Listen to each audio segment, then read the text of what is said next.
Hello there and welcome back. Once again, it is time for the golden age of DC Comics 365 days, where I take this beloved hardcover coffee table book given to me about 2 decades ago by one of my best friends. It has been surfing my coffee table ever since and is a constant source of comic book conversation, the kind we used to have back in the old comic book shop.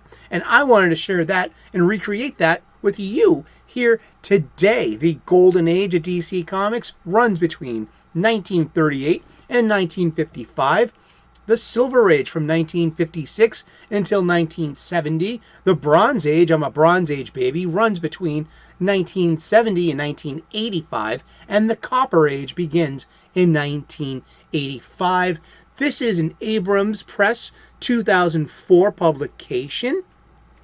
It is curated and written by Les Daniels, Geoff Spear, and Chip Kidd. Jeff Daniels is an actor and has nothing to do with this book. And you can find the link in the description to the Amazon page where you can get your own copy. It makes a great gift and will look great on your coffee table. I know, because I was gifted with this myself, and it's a really fun book. I use the book for its intended purpose. It's a 365 days book, so I crack it open to today's date. We look at some comic book art. We read the blurb, and then we talk about comic books, and we're going to talk about comic books every day for the rest of the year. So let's get to it. And how are you doing today? I hope you are doing well and you're doing awesome. And I take this time in every show to remind people about the importance of escapism. We need it. Our imagination needs it so desperately. We need to be spirited away to a fictional place of adventure and excitement, to leave behind this world's problems. Look, activism is very important. The world needs help. People need help. Nature needs help. Yes, no one is disputing that. But guess what? Taking away our entertainment for your selfishness is wrong. Okay? You have your own space, activists. You really do. You know, you're coming into our spaces and you are subverting them and disrupting them on purpose to your own advantage. I can only respect that exists. I don't have to like it. And you know what? And I don't have to buy the modern stuff you're trying to push on me. Listen, only a complete asshole would take away someone's fun. A bully would do that. You got to re-examine your motivations. You need to give people their outlet. Even though Sun Tzu said it in The Art of War, you need to give your enemy an escape route, because there's nothing more desperate than a doomed enemy. Read it yourself. It's an amazing book. It applies in any age, in any circumstance, not just war. But activism is important. Always remember that and respect it. And respect the activists, even if they don't respect you in your spaces. Seriously. But that's all I got to say on that part. Escapism. Use it.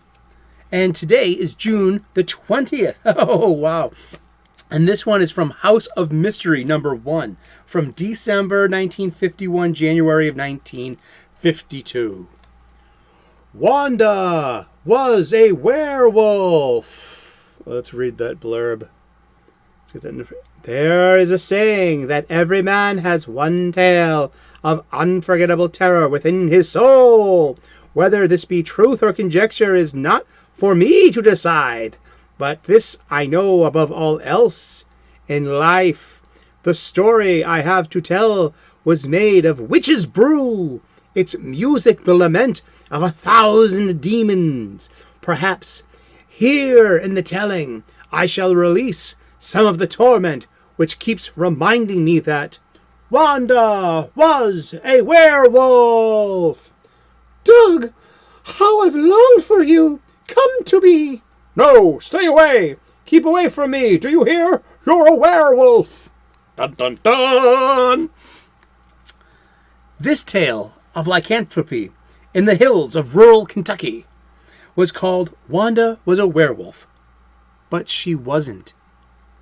You have to love the title, but like so many of DC horror stories, this one ends up explaining away supernatural manifestations as being the result of human trickery. In this case, when the hero witnesses Wanda's transformation, he is actually experiencing hallucinations caused by herbs.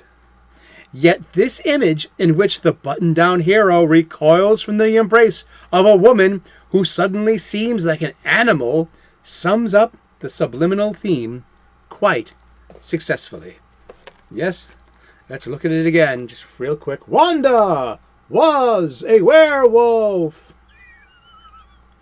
There's a lot to unpack here. I mean, we didn't have this theme of psychology in comic books. Well, outside of Marston's Wonder Woman, which was blatantly subversive, blatantly feminist, blatantly academic, and blatantly psychological. I mean, that is probably the example that proves the rest of it. The rest of it was flighty. The rest of it was pithy. The rest of it was just adventure stories. And I see this as, I'm looking at my show notes. I have show notes. I use show notes. I do. This is organized. We're professionals here. I say metaphor time. Drug references. Also menstrual cycle. Full moon changes. I mean, no wonder why Wanda wanted Doug. She's ovulating. She wants to make babies. She wants to get down with them. Waka choo, waka choo, waka. Yeah, they couldn't like outwardly say that. You know, they had to disguise it in metaphor. Where here comes the full moon. For the next 3 days, Wanda's going to be an animal. I mean, does it take having a psych degree to figure this one out? I don't think so. I think it takes just like knowing what a woman's moons are, if you're even down with that kind of terminology. And I don't know. What do you think? I mean, this is this is from the end, near the end of the Golden Age. This is from House of Mystery #1, which was DC's attempt at making a horror magazine in the light of something like EC's Tales from the Crypt, and all the other horror comics that were really grotesque and very not suitable for kids, while DC wanted to make something that they could sell in that genre. Specifically, why sell magazines? To sell advertisement space and to make money, to make a profit, so they can fill that niche while at the same time respecting their audience, who they knew were young kids. Yeah, what do you think? Leave a comment in the comments section below. Like and subscribe, and turn on those notifications. I would love to earn your subscription. We're going to be talking about comic books every day for the rest of the year. So tune in tomorrow, 3 p.m. U.S. Eastern, and we'll find out who we're talking about when we turn the page. Tomorrow, we talk about cooking on this station. I'm a professional chef. I share with you my cooking hacks. I'm a spiritual guy, an ordained minister. We talk about spirituality and gratitude on this station a lot. We also have videos of bunnies eating their breakfast before the sun rises. It's little nature moments that I love, and I love sharing them with you.